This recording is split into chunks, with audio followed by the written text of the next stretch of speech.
It's not that Bernie Madoff was a pyramid scheme or Stanford was a pyramid scheme. The whole economy is a pyramid scheme. The whole global economy cannot be sustained. It requires infinite growth. But infinite growth collides with finite energy. First law of thermodynamics, energy can neither be created nor destroyed. The second law, energy converts in only one direction, from usable to unusable. That's called the law of entropy. Things break down, and in every energy transaction, some energy is always lost. So you have finite energy, and you have a financial paradigm which demands infinite growth, and we are at the point of human history where the infinite growth paradigm collides with something that is more powerful than money is.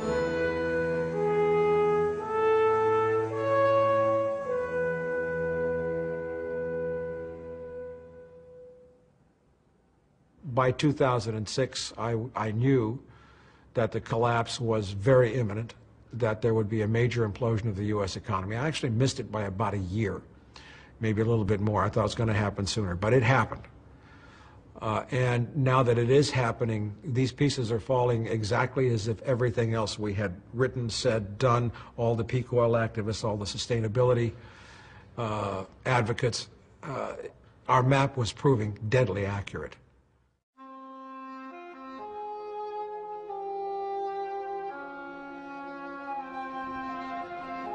Things don't break up, they break down. When a government collapses, what happens? The mail stops getting delivered.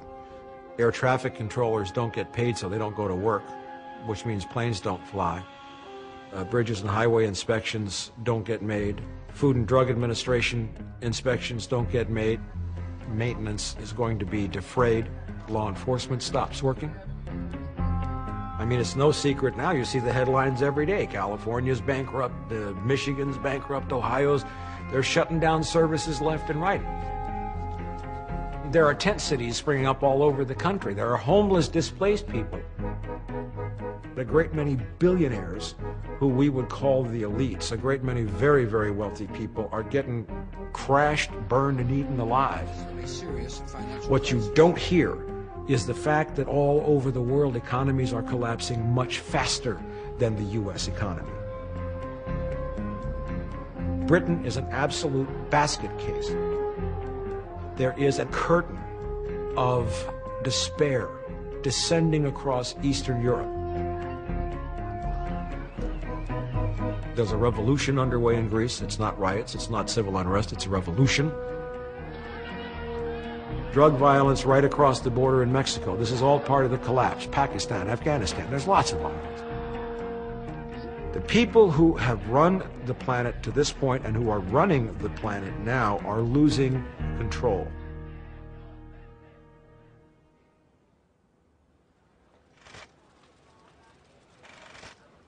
Have I ever been called a conspiracy theorist? Of course I've been called a conspiracy theorist. But I don't deal in conspiracy theory, I deal in conspiracy fact.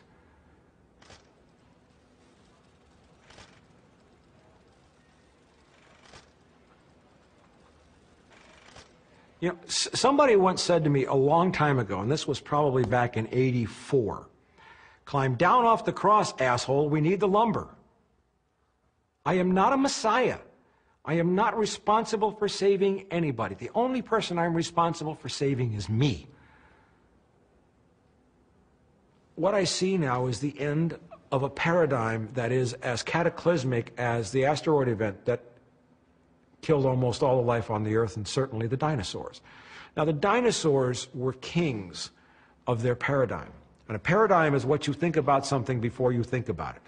Somebody talks about money, and you automatically accept without thinking that compound interest, fractional reserve banking, and fiat currency is okay, and we have to protect that, because if we don't protect that, it's going to be bad for us. If you know anything about Darwinism, basically what it said is that those species that had evolved or were able to adapt to changing circumstances were the ones that survived, and those that were not equipped or had become evolutionary dead ends were destined to die. Mike, you better be careful. It sounds like you're advocating social Darwinism. I'm not advocating social Darwinism. I am witnessing actual Darwinism. If you're in a camp with a bunch of campers and a bear attacks, you don't have to be faster than the bear. You only have to be faster than the slowest camper.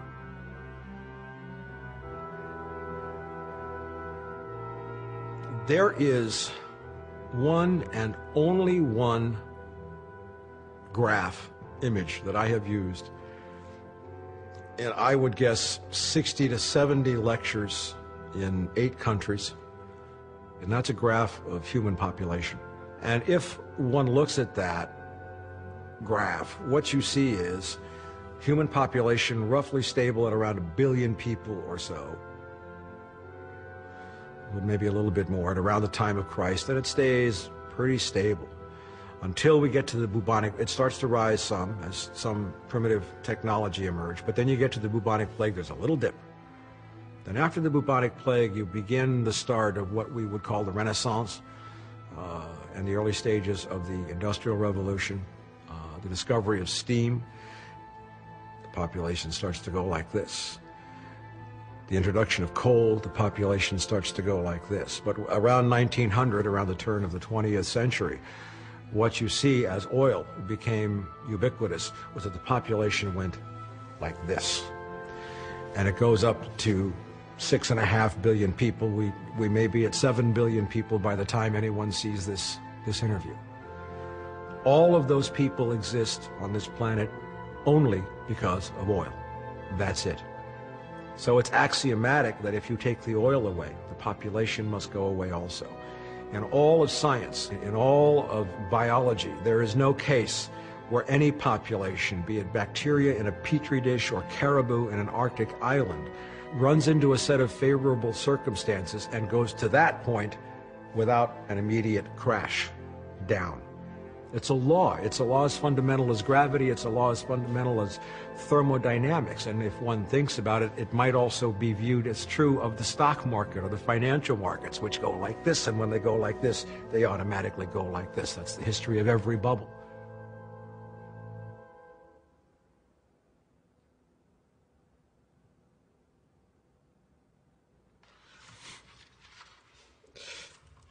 I think it's a mistake to ask if people, and make all people the same as one entity, if they will understand it. I don't care if all people understand it. When you're faced with an overwhelming life-threatening crisis, as in the Titanic being hit by an iceberg, and you happen to be aware before anybody else is that the ship is going to sink and there aren't enough lifeboats, and you know how to build lifeboats, and you tried to deal with that in however long the Titanic had before it went down, you're likely to run across 3 types of passenger on the Titanic. You'll run across a type that's basically deer in the headlights. Ship's been hit. What does that mean? What do I do? I don't know what to do. I don't know where to go. Should I do that? I don't know. That's one group. There's another group that says, we get that the ship's going to sink. We get that we're all going to die unless we make some lifeboats and do it fast. Show us what to do. And then you have a third group that says, this is the Titanic. It's absolutely unsinkable, unfucking sinkable. And so we're going back to the bar for a drink, and all you doomsday sayers can actually just take a hike. Now, if you're the one who knows how to build lifeboats, which group of people are you going to help? Certain things are inevitable right now. FDIC insolvency, I will tell you, is coming. Insolvency of the Federal Reserve is coming. Federal Reserve can go bankrupt. T-bill defaults. We're looking at major bankruptcies, starvation, dislocation. All these things are already on the way.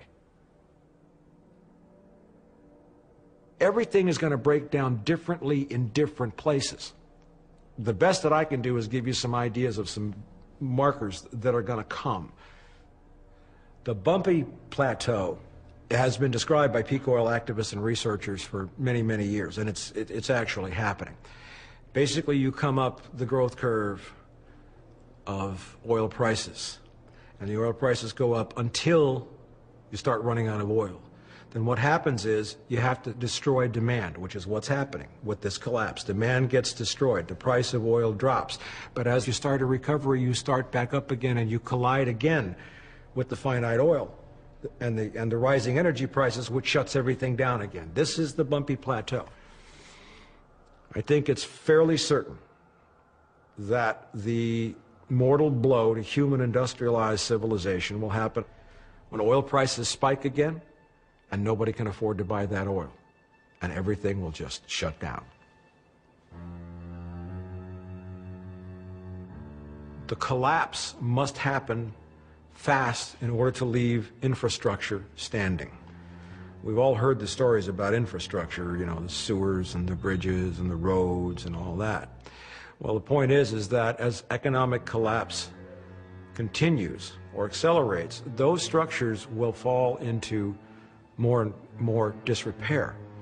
There's not going to be any money or anything running to fix those. So what you want to have is the change to a new paradigm, getting the old one out of the way, while there's still infrastructure left to start building something new. We have to survive the transition phase of human civilization, which I anticipate could last anywhere between 20 years, and oh my God, would that be fast and hard, you know, to 50 years or 100 years before some kind of stable civilization starts to emerge. You need to survive the transition phase. So don't panic, don't freak out. Use your heads, analyze your local situation where you live. Don't worry about rebuilding sewers. You're going to be able to get water for a few years. People say there's either oil or no oil. There's either food or no food. And people say, well, we're going to have food in the supermarkets on Tuesday and we're never going to see it again. That's not the way it's going to happen. As things break down, we will see specific shortages in specific areas for periods of days before it gets to the point where there's nothing left. So what you need to prepare for is not the end result, but you need to prepare to survive the transition. When people say, okay, I'm going to run for the hills, I'm going to go build a cabin, I'm going to buy 10 million cans of baked beans. Well, they're probably going to be the first to die. Number one, it's too late. If you don't know how to live off the land, and if you're not already on the land right now, don't even try to go, because you're going to fail miserably, and you might be shot by the people who got there ahead of you.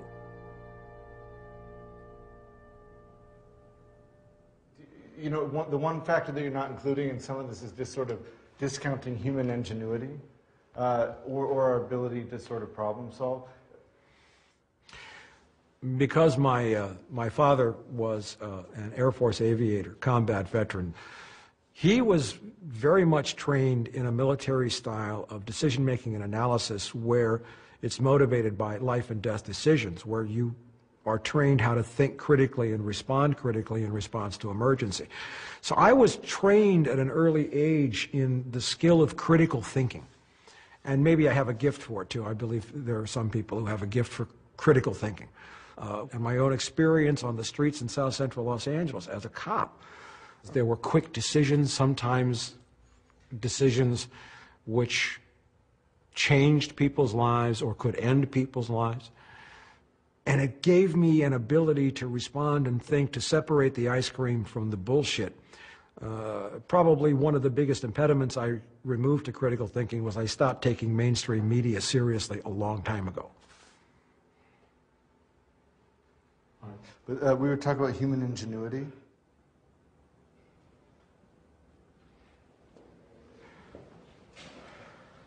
No amount of technology and no amount of human ingenuity can possibly overturn the laws of physics, the laws which govern this planet.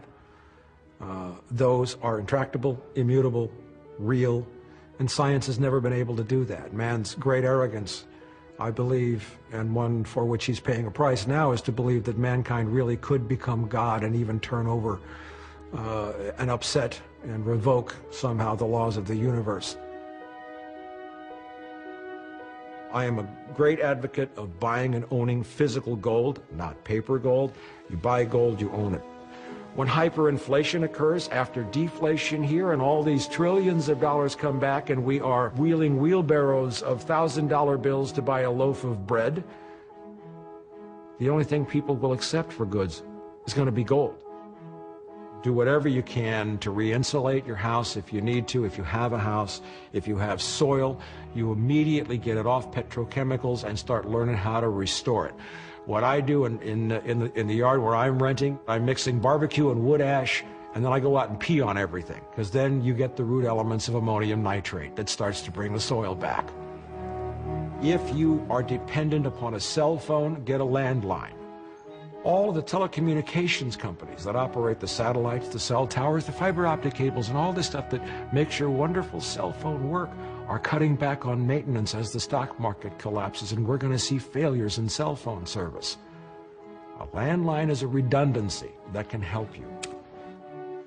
Get books on first aid and holistic medicine. Moderate freshwater supply. The reasonable amount of food storage. You can't store enough to live on. What you need to store is seeds. Seeds that are not manufactured by Monsanto, that are not frankenseeds, that only work one time you plant them and then you gotta go buy more. You get good, organic, whole seeds and you store them. That could be a great currency in the future.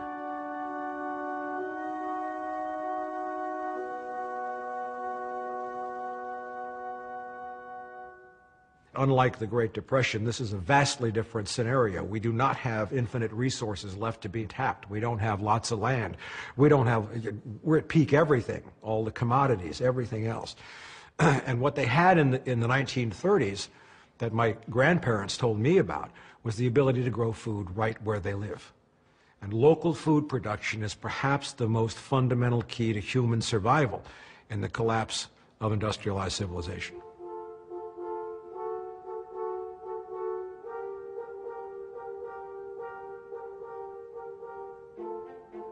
We've had examples of what happens when oil disappears and how civilizations respond and what works and what doesn't. In 1991, the Soviet Union collapsed, and there were two nations that were absolutely and totally dependent upon Soviet oil for their survival because they had none, Cuba and North Korea. And what they did in response to that was completely opposite, and the proof, as they say, was in the pudding. North Korea was a rigid, hierarchical, top-down, Soviet-style, bureaucratic regime where everything came from the central government, they managed everything, and North Korea starved. I mean, it was, in human terms, the suffering was amazing. All of a sudden, there's no oil, there's no natural gas, there's no fertilizer, cars don't run, trains don't run. You get to a point where you can run trains on some day and generate electricity on others, but you can't do both at the same time. But the Cuban government reverted to one of the purest forms of capitalism. It said, everybody start restoring the soil and grow food. You will grow food where you live. If you find any piece of arable land that's not being used, you occupy it and you start farming it and you start growing food right now. The Cuban government did everything it could to liberate local food growing. And what happened was after a very tough period, the Cuban people were eating better than they had ever eaten because they were free of this whole agribiz, franken-food nightmare. Everything was organic. And you had every square inch in Havana that had soil on rooftops or in flower boxes was growing food. And there was a degree of sustainability. Everything became organic. And all you had to do was separate the people from the way money worked and top-down control. Explain to them, you grow it where you eat it, and you're going to make it. And Cuba survived and thrived. And that's the essence of where everything is going to in the new human paradigm. Everything will be local.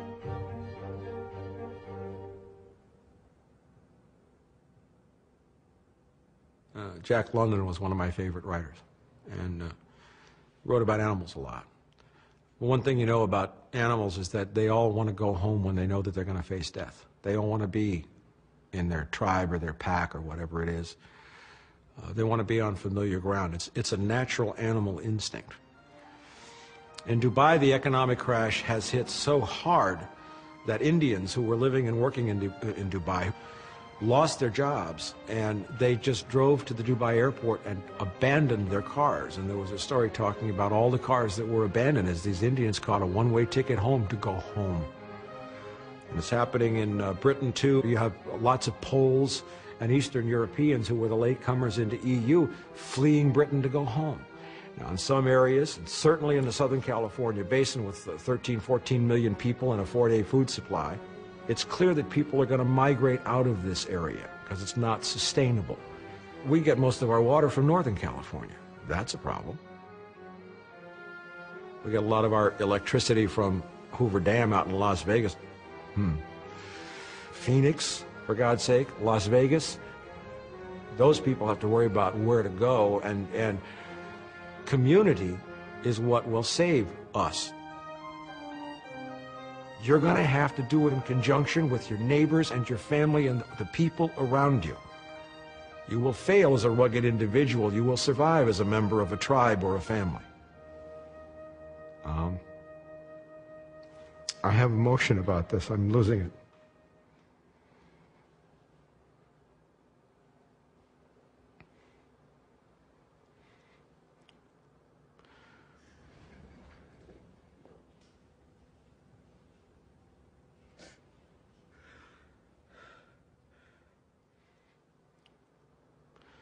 We have waited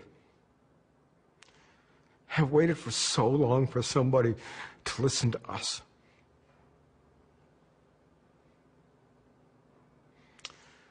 When the mainstream press and the government says nobody could have predicted this, they're lying through their fucking teeth. We all saw exactly what was going to happen and how it was going to happen, and remarkably, when it was going to happen.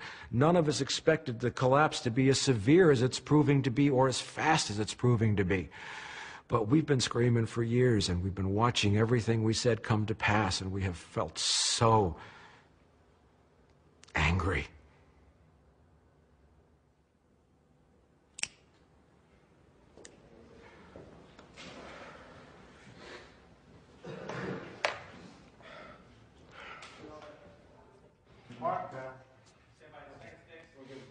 I haven't lost emotional connection to it. What I have learned to do over the course of my life is to balance the horror with love, with play, with making people smile. I take my dog out for a walk, and we count how many smiles we can inflict in the course of one walk. I walk through downtown Culver City, and I usually come home, with saying, oh, that was 23 smiles we created today. And for some reason at this moment in time, that's a very precious little treat for me.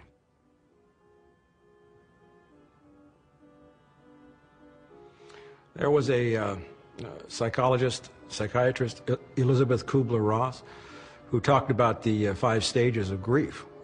And when you're hit with an overwhelming life-changing situation. The first is denial. This can't possibly happen. It's not true.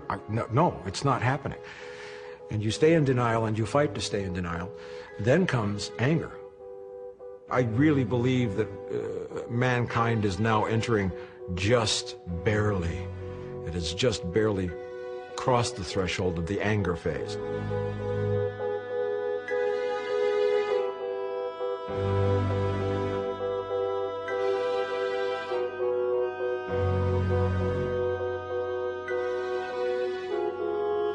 We have to get through the anger phase, and how we get through that anger phase is going to be critical.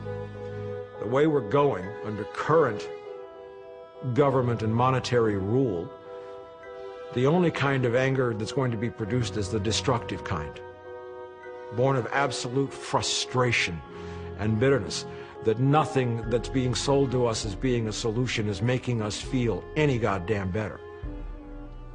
Then, of course, after that, we have the bargaining. Well, the bargaining is kind of going on now, too. Maybe I could have done something different. Maybe I should have thought of this. Maybe if I do this now, it won't be different. Then you go through the bargaining and you finally get to a place of depression where it's really starting to sink in. And these are all emotional stages that one goes through, whether they're an individual or a culture or a civilization. And the final stage is acceptance. And it's really only when people reach the point of acceptance that you can find those people who are like part of the ones on the Titanic saying, okay, show us how to build a lifeboat. You know, there's different ways to look at, you can find stories that support arguments that you want to make just because there's different authors that sort of support your worldview and there's other ones that don't. Is it possible to sort of create a reality based on picking new stories that support your worldview?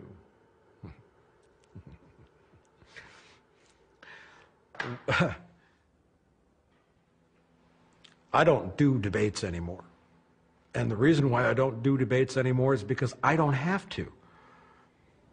At some point, you have to acknowledge the fact that what I've been writing about and what I've been saying is actually happening all around us. So why do I need to debate anything? Why does the peak oil movement, why does the sustainability movement need to debate anything? Everything that we said was going to happen is taking place right now.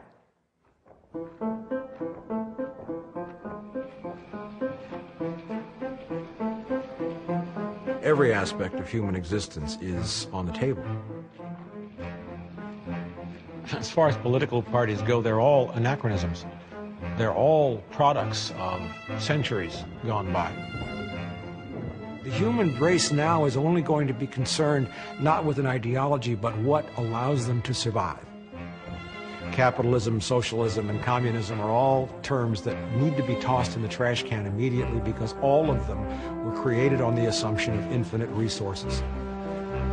Not one of those ideologies that are now dead, dinosaurs, archaic, fossils, and no longer relevant to our way of life, not one of them recognizes that there must be a balance between growth and the resources and the planet.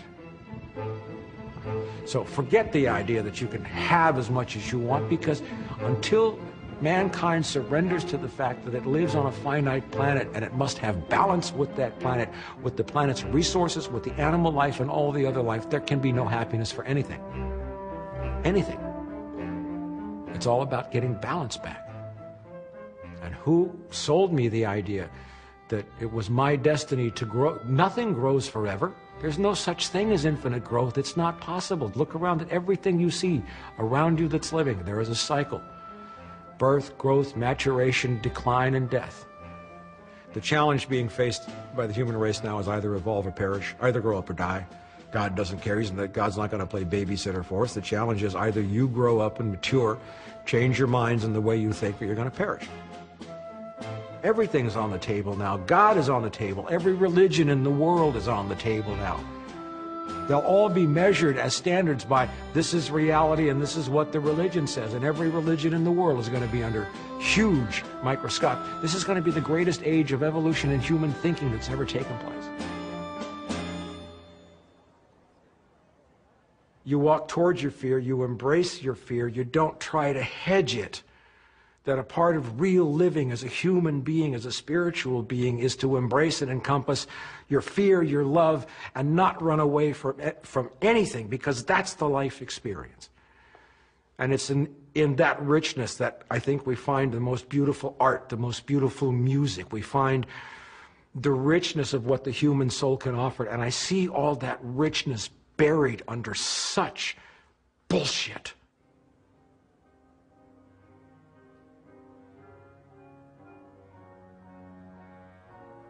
Can you talk about your own spirituality? You know, you talk about a lot of different religions.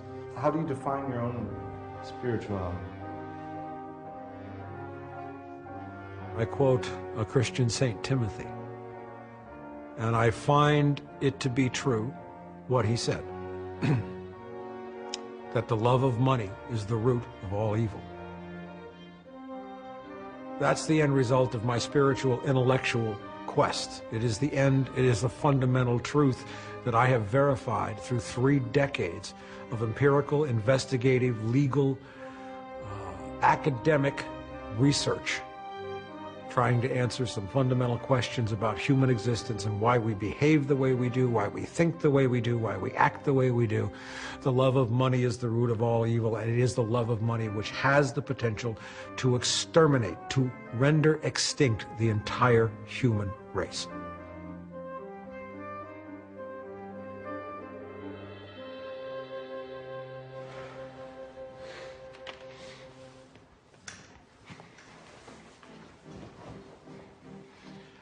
All right, so here we have this likable, sincere guy in the White House. And he is as imprisoned as we all are. I need to cut. I'm just having a real powerful wave of emotion right now because a whole new realization is opening to me about what I'm actually saying, and this is some serious fucking shit, so I gotta get my head around it for a second. Fuck. Okay, I'm ready. He's a prisoner of government, he's a prisoner of politics, he's a prisoner of economics, he's a prisoner of the Federal Reserve Bank of New York, he's a prisoner of the Federal Reserve, he's a prisoner of a governmental system that's archaic and not quickly responsive. So we should not make the success or failure of human civilization rest on his shoulders. The only thing in the world that you and I can possibly change to give ourselves a chance of survival and to give our children a chance at some kind of human civilized life is our minds. You have to believe, not wish, not hope, not pray, not beg. You just have to believe that there's a way out of it, and you're going to find it. This is perhaps the greatest part of the American character, is when we get pissed off and we put our minds to something and we clearly understand what needs to be done and we believe in it, we really can change things. I plan on living joyfully and happily for the rest of my life. A free man. Shit.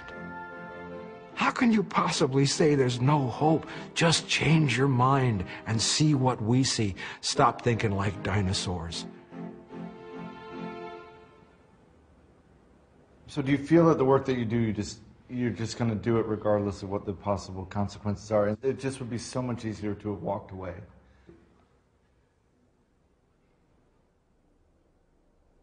If there was a German in 1932-33 who had the foresight to look ahead and to see what the inevitable end result of the Third Reich would be, if there was somebody who had seen that coming, do you honestly think that they could in good conscience turn around and walk away from it and pretend it wasn't there?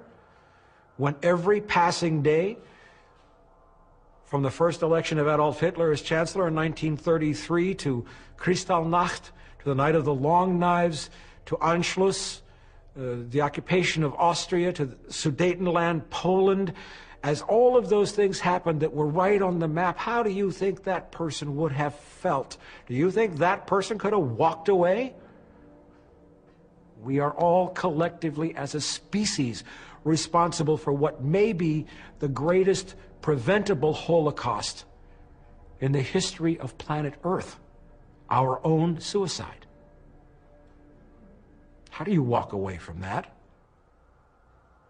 How do you sleep at night? Who is anybody? Who are you to tell me it would have been easier to walk away? You weren't in my skin. It was never easier for me to walk away, because to walk away would have meant to compromise.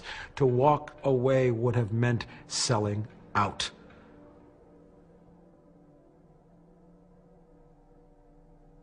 You know, I'm still a guy who 30 years ago approached his government as a citizen asking for redress of grievance. I cut the CIA deal in drugs. It's wrong. Somebody needs to talk about this. And I'm still that same guy. I'm still the 27-year-old about to be promoted perfect record, perfect rating report, LAPD, dedicated, clean LAPD cop. He's still alive in me, and he very much wants some answers.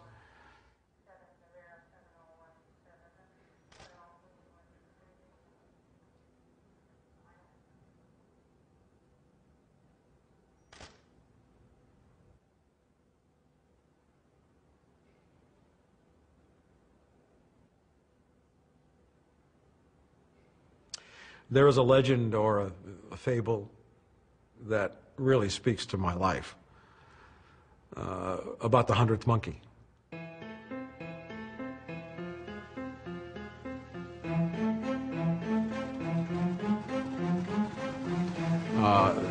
Long time ago, in the late 40s, early 50s, when atom bombs and H-bombs were in vogue with above-ground testing, we set off an atom bomb on an atoll in the Pacific. And then we waited a number of years because we wanted to answer questions like, gee, how soon after we nuked something would it be possible to get any kind of life started again? So they went back to this island and they decided to repopulate it with monkeys. And the monkeys ate coconuts. Everything was pretty healthy except for the fact that the husks of the coconuts were slightly radioactive.